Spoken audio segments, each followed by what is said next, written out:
لما نكون قاعدين في بيوتنا وقاعدين مش ورانا حاجه ونفسنا نعمل حاجه حلوه وزهقنا من حاجات حلوه كتير احنا بنعملها على طول. تمام، فعايزين نخترع كده حاجه حلوه. اقعدي فكري مع نفسك وقولي طب اعمل ايه. هتلاقي جبت فكره من هنا وفكره من هنا، هتعرفي تعملي حاجه حلوه زي دي. حاجه حلوه بمكونين بس بيطلع لك الشكل الروعه، القلب التحفه ده بجد. شكلها يا جماعه بصوا، بصوا الروعه، بصوا شكله. لو عايزه تزوقيه باي حاجه كمان في النص هيبقى تحفه، بس انا شايفه كده يعني شكله ظريف جدا جدا وحلو. فده اختراعي، اختراع الشيف دودي. فيا ريت تتابعوا الفيديو وتشوفوا مقاديره ايه وحاجات. بصوا سهله جدا جدا. تعالوا نشوف الحاجه الحلوه التحفه دي اتعملت ازاي. يلا بينا يلا بينا. بصوا يا حلوين، انا اشتغل على طول. انا معايا كركديه غليته، تمام، غسلته وبعدين غليته وصفيته وحطيته على النار كده بيغلي. هنزل بايه على الكركديه، يعني في معدل مجين كبار من الكركديه، تمام.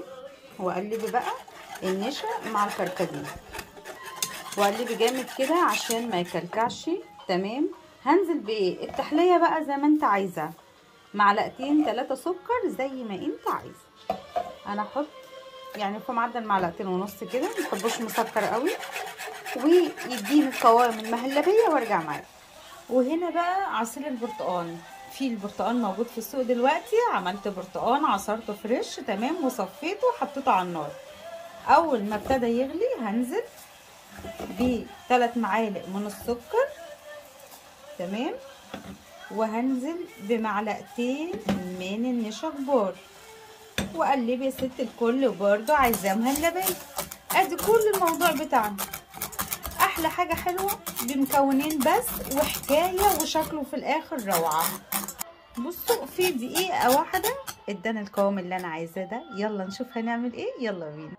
بصوا يا حلوين، انا معايا سيليكون، تمام، عباره عن رسمه القلب، تمام.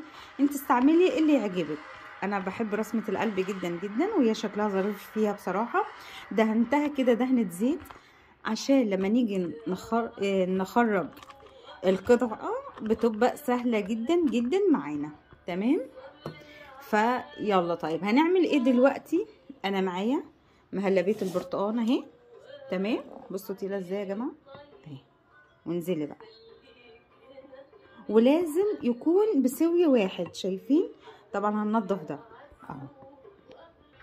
بصوا يا حلوين، انا مليت ال6 عيون اهو، بصوا اهو، حاجه فل كده وشياكه وجميله جدا.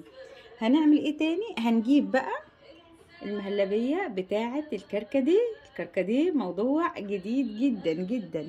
وهتنزلي على البرتقال بالشكل ده. بصوا يا جماعه الشياكه، بصوا كده حطينا البرتقال، حطينا الكركديه، تمام، قوام جميل جدا جدا. ونصيحه بقى، قبل ما تحطي في السيليكون هتحطي صينيه من تحت الاول عشان تعرفي تحطيها في التلاجة بسهوله، تمام. طيب هتجيبي اي بسكوت بقى مدور طويل اللي موجود عندك. انا في اللي مجهزاها، تمام، اللي هطلعها بعد 3 ساعات حاطه بسكوت مدور. مفيش مكفاش فحطيت البسكوت ده عشان محدش يقول لي انت عامله هنا حاجه وهنا حاجه، تمام. ده بيخليها تثبت وطعم اجمل طبعا. فاعملوها بقى حاجه حلوه كده لرمضان والايام العاديه. بصوا بصوا، استنوني بقى بعد 3 ساعات هنشوف الشكل والقوام الروعه عامل ازاي. استنوني. ورجعت معاكم يا حلوين. بامانه 3 ساعات وطلعت بالشكل ده، 3 ساعات بالظبط. وهناكل احلى حاجه حلوه النهارده. بصوا بقى، تعالوا نشيلها كده بالراحه، ندوس كده من تحت اهي اهي. ترند ترند. وبصوا اختراعي، اختراع دودو بس بجد يستاهل الفكره. الله الله الله. منها ان انت عملت حاجه حلوه جديده، ومنها ان انت فرحت الولاد لان شكلها ظريف جدا جدا جدا جدا. فما نكسلش ونقوم نعمل. الله الله الله الله الله الله الله. يا جماعة أنا فخورة بيها بجد، شكلها ظريف جدا جدا وبنت ناس حلوة جدا. طعمها بجد هيعجبكم جدا جدا. الله الله الله، اختراع يا كوتش. احنا احسن ناس تخترع، احسن ناس تعمل حاجة حلوة وحاجة حدقة برضه.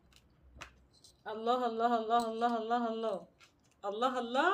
وده اللي يتقال عليه الله الله الله.